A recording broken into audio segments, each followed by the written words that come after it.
Au sein de l'éducation canine, il existe de très nombreuses méthodes. Une façon de comprendre comment elles fonctionnent est de se référer au conditionnement opérant. Souvent, les termes qui y sont associés font peur. Il s'agit des renforcements et des punitions positives et négatives. Essayons de les décortiquer tranquillement. Un renforcement, c'est une action qui augmente les chances qu'un comportement se reproduise. Une punition, c'est une action qui diminue les risques qu'un comportement se reproduise. Les renforcements et les punitions peuvent être dites positives ou négatives. Attention, ces termes n'impliquent aucune notion d'éthique. Positif, ce n'est pas forcément bon. Négatif, ce n'est pas forcément mauvais. Il faut davantage penser au terme d'électricité.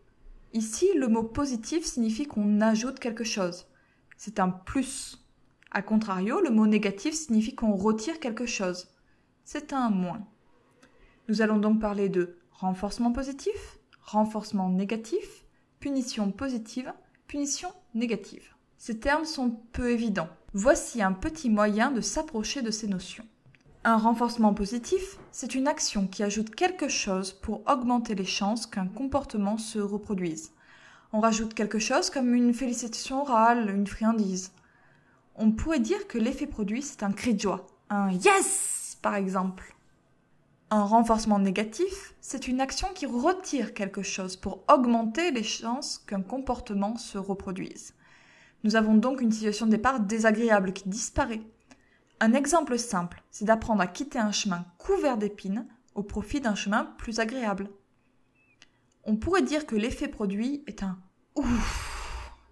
Une punition positive est une action qui ajoute quelque chose pour diminuer les risques que le comportement se reproduise. Nous ajoutons quelque chose qui est désagréable. On pourrait dire que l'effet produit est un « aïe », même si ce n'est pas forcément de la douleur. Il peut s'agir d'un simple inconfort ou de peur. Une punition négative est une action qui retire quelque chose pour diminuer les risques que le comportement se reproduise. Nous retirons ce qui était désiré.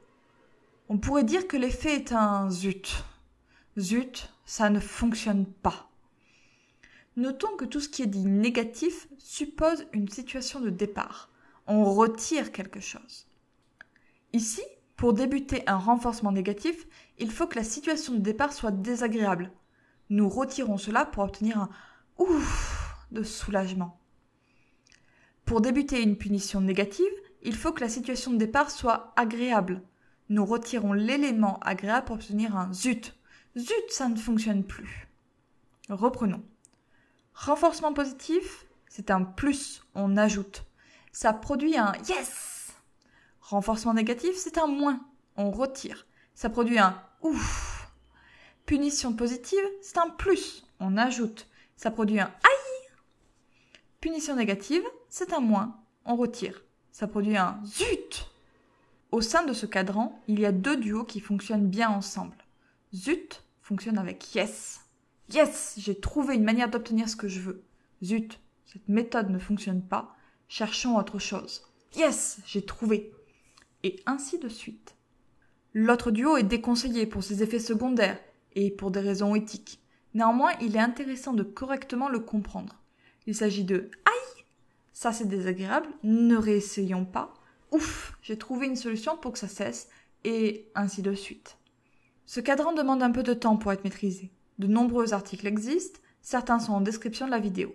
N'hésitez pas à les consulter afin de vous familiariser davantage avec ce concept. À bientôt!